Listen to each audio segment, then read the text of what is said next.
ইরানের পররাষ্ট্রমন্ত্রী আবারও বললেন, আক্রমণ অব্যাহত থাকলে কোনো ধরনের আলোচনায় বসবেন না তারা। ইস্তাম্বুলে বিশ্ব মুসলিম নেতাদের সাথে অনুষ্ঠিত বৈঠকে তিনি এসব কথা বলেন।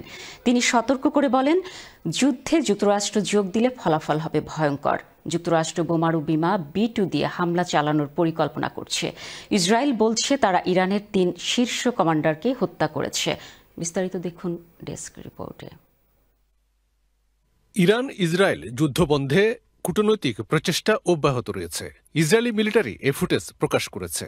এটি ইরানের সিনিয়র মিলিটারি কমান্ডারের উপর হামলার দৃশ্য বলে দাবি ইসরায়েলের।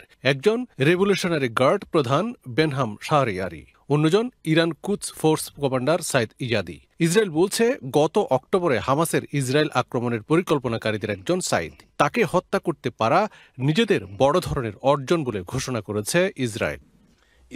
Izzadi and Shahriari were at the forefront of the Iranian project to transfer the war to Israeli territory. In this operation, we transferred the war to their territory. Israel ইরানের ইস্পাহানে পারমাণবিক প্রকল্পেও হামলা চালিয়েছে। যুদ্ধ শুরুর পর থেকে এখানে দ্বিতীয়বারের মতো হামলা করল ইসরায়েল। গত এক সপ্তাহ আগে তোলা এই ছবিতে দেখা যায় ভবনের ধ্বংসাবশেষ। শনিবারের ছবিতে দেখা যায় একই ভবনের অন্য অংশ ধসে পড়েছে। ইসরায়েল বলছে এখান থেকে পারমাণবিক অস্ত্র তৈরির সব ধরনের রসদ সরবরাহ করা হয়। জবাবে ইসরায়েলে বিপুল পরিমাণ মিসাইল হামলা চালিয়েছে ইরান। হলং শহরের এই ভবনে আগুন ধরে যায় মিসাইল হামলায়।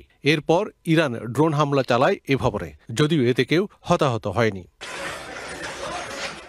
যুদ্ধ বন্ধে ইউরোপীয় নেতাদের কূটনৈতিক প্রচেষ্টার পর শনিবার ইস্তাম্বুলে ইরানের পররাষ্ট্রমন্ত্রী বললেন, হামলা অব্যাহত থাকলে কোনো ধরনের আলোচনা হবে না। But in order for us to come back to diplomacy, the aggression should be stopped. It is obvious I cannot go to negotiation with the United States when our people are under bombardments, under the support of the United States. মার্কিন president Donald Trump আলোচনার দ্বার খোলা আছে বলে জানালেও থেমে নেই হামলা। বিপরীতে ইসরায়েল আরও দীর্ঘ যুদ্ধের জন্য প্রস্তুতি নেয়ার ইঙ্গিত দিল। ইস্তাম্বুলে organisation of Islamic cooperation council for foreign ministers আয়োজিত বৈঠকে ইরানে ইসরায়েলি হামলার তীব্র প্রতিবাদ জানালেন তুরস্কের president Recep Tayyip Erdogan. All these attacks, the Netanyahu government has once again proved that it is the biggest obstacle in front of regional peace.